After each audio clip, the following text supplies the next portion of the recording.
सीधा रुख करेंगे उत्तर प्रदेश के मुख्यमंत्री योगी आदित्यनाथ का, क्या कुछ कह रहे सुनाते हैं आपको। अंदर नहीं गिरेगा और नाले को व्यवस्थित रूप से आने वाले समय के लिए हमारी प्लानिंग है कि इस नाले में हम लोग यातायात के लिए भी व्यवस्था बनाएंगे, कोई गिर न जाए इसके लिए सुरक्षा के उपाय भी करेंगे।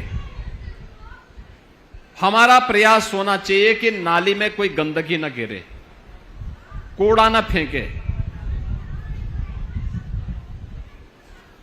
ये नाला अगर सही ढंग से काम करेगा तो याद करना कि लंबे समय तक, आने वाले 50-100 वर्षों तक गोरखपुर के उत्तर क्षेत्र के सभी प्रकार के जल, वर्षा जनित जल को, स्ट्रॉम वाटर को, जिसको वर्षा जनित जल है, उस पूरे जल को रामगढ़ ताल और फिर वहां से तरकुलानी होते हुए राप्ती नदी तक पहुंचाने का काम कर देगा।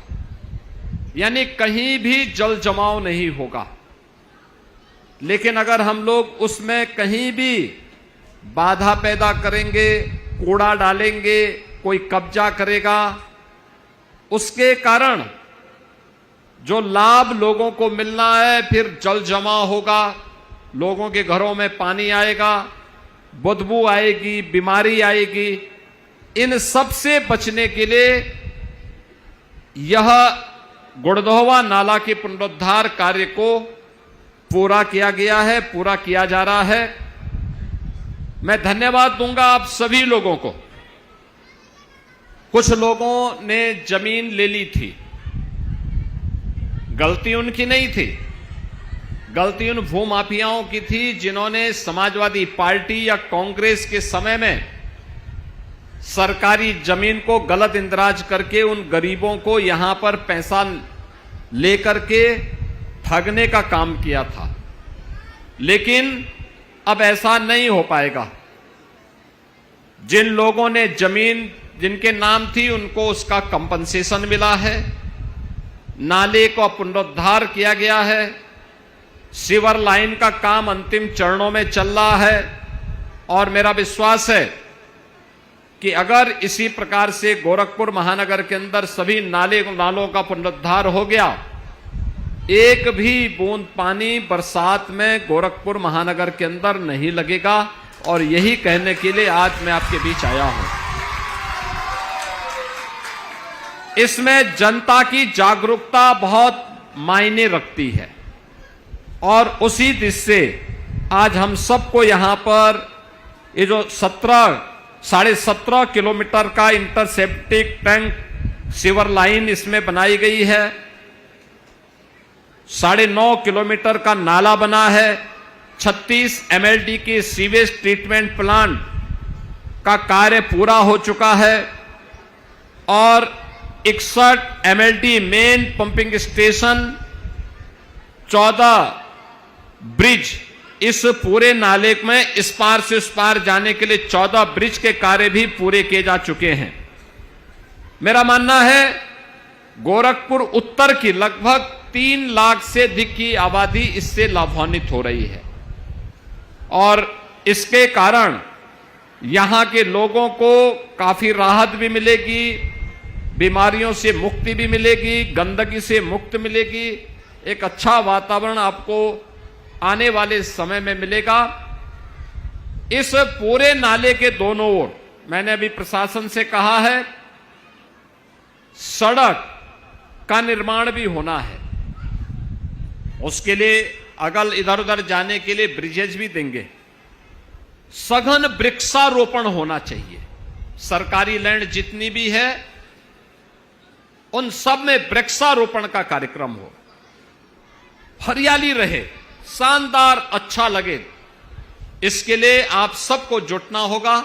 मैं एक बार फिर से आप सबके योगदान के लिए धन्यवाद देता हूं।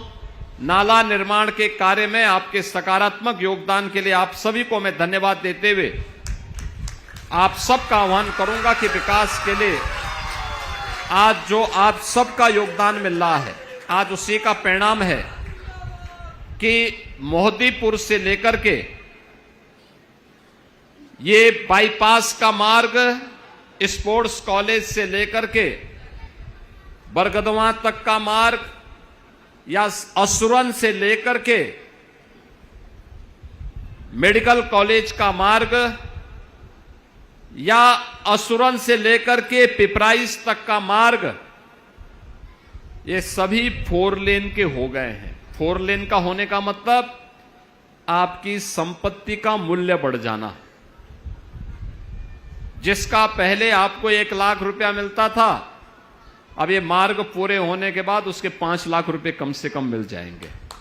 यानी इतना ज्यादा दाम आपकी संपत्ति का बढ़ गया है। बिजनेस बढ़ेगा, नए लोगों को रोजगार का अवसर प्राप्त होगा।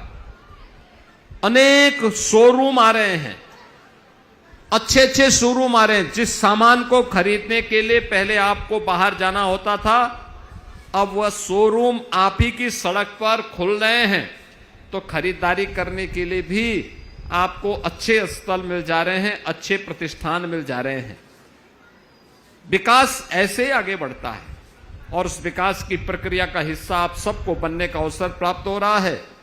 इस अवसर पर मैं आप सबको बधाई देता हूं। ये नाले का कार्य तो पूरा हो गया है, सिवर लाइन का काम अंतिम चरणों में चल रहा है। बहुत शीघ्र यह भी पूरा होगा। दोनों ओर सड़क बनाने का काम भी होगा, रेलिंग लगेगी और बेहतरीन अवसर आप लोगों को वहां पर इसमें फुटपाथ भी मिलेगा, लोगों को पैदल चलने का अवसर भी प्राप्त होगा, लाइटिंग की व्यवस्था भी रहेगी।